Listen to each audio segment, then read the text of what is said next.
Hi, I'm Lainey Wheels. I'm a counsellor, I'm an author, and I'm a survivor of suicidal thoughts.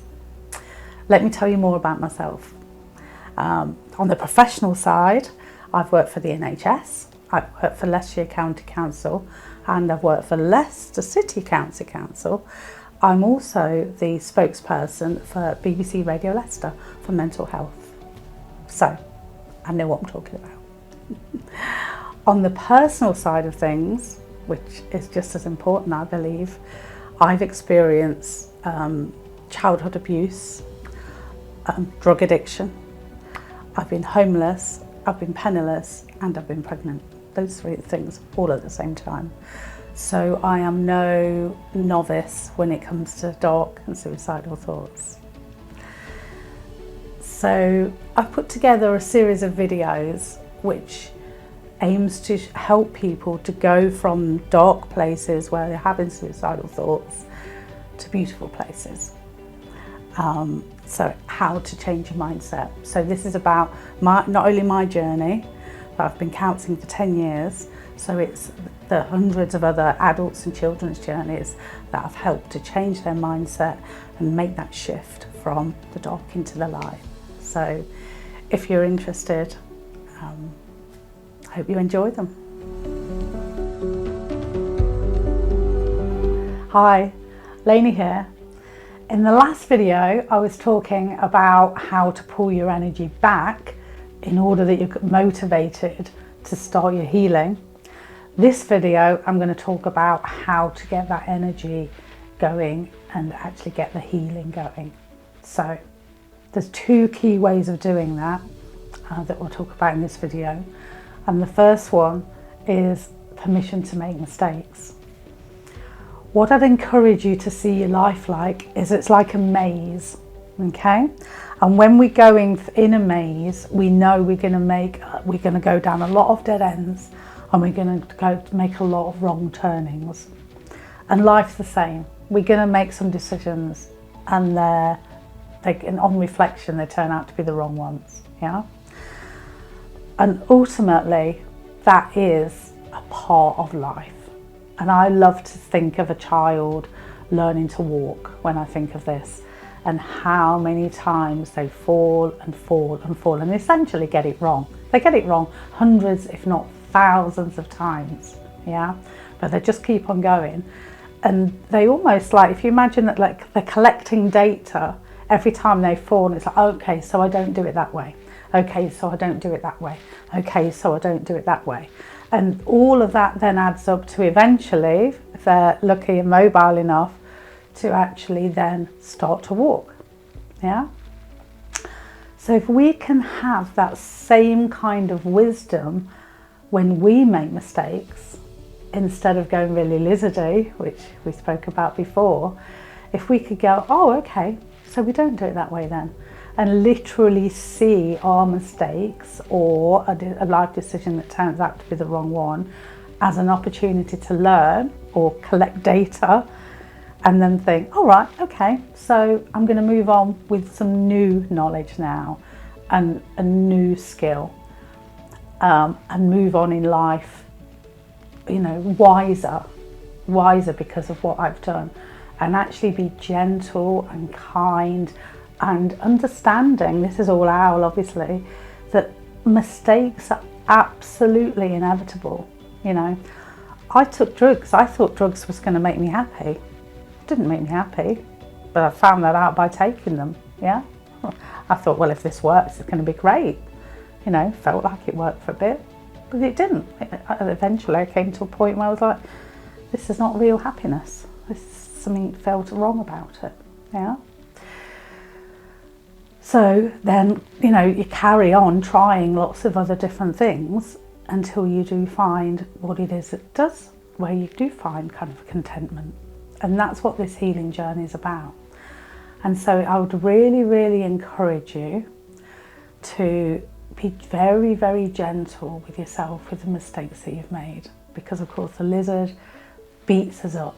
It beats us up, it says you're stupid, you're a failure, you're a waste of space. No wonder, you know, the world's better off without you because of all these mistakes you've made.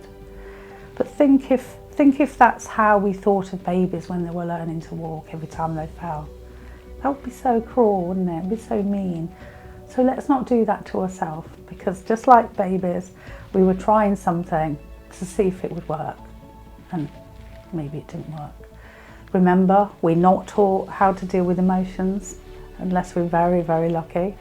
We're not taught emotional resilience unless we're really, really lucky. You know, we're not taught how the mind works. So we're just all pretty much winging it and making it up. So be really, really, really kind. I'd encourage you to be so kind to yourself, because life's hard. The brain has got this negative slant anyway, and society is teaching us all the wrong things about mental health. So, you're entitled to be making lots and lots and lots of mistakes. You're being encouraged to make lots and lots and lots of mistakes, yeah?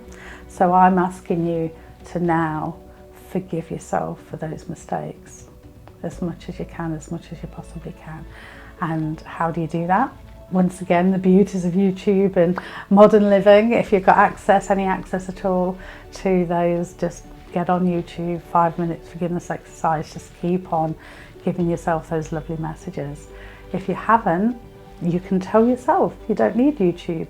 Tell yourself, let's develop a really kind, loving, nurturing script, an inner dialogue where you say, I'm learning that I'm doing my best. Think about your strengths, for example. What strengths have you got? And if you're struggling with that, you can ask someone you love. If you're struggling with that, let me tell you, if you're listening to this, that means you're brave, it means you're open-minded, and it means you've got some commitment and determination to your healing, because you would not be listening to this video otherwise, yeah?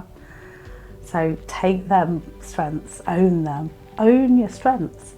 Own your strengths, tell yourself them over and over and over again.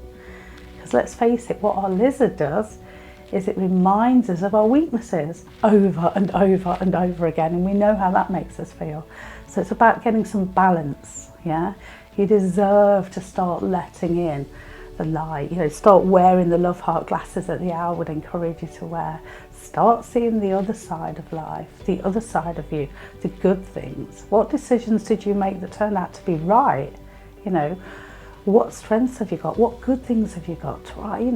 Really, really, really do your best to be kind to yourself, forgive yourself and own your strengths. It's so, so, so powerful, because, people can be slagging you off left, right and centre. But if you think, well, that's okay, but I know I'm brave, I know I'm determined, and I know that I'm doing my best, no one can do any more than that. We can't do any more than that, yeah? So be proud, I'd encourage you. And if proud's too high, because we have to take baby steps in healing, pride's the top of the mountain, just think, I'm learning that there's hope. I'm learning to like myself. I'm learning to accept myself. I'm learning to see I've got strengths. I'm learning to forgive myself.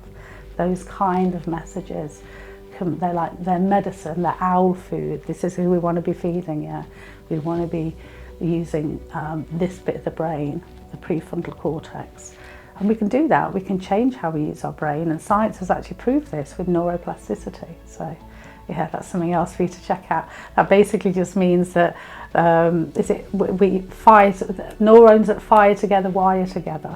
So the more you start to think like this, the more you start to be owl, then the happier you could be. I promise, I've done it. I'm living proof, yeah. So the next video is going to be about something, putting down your anchor. Putting down your anchor. Yay, I remembered. And living in the moment. Anyway, see you there, hopefully.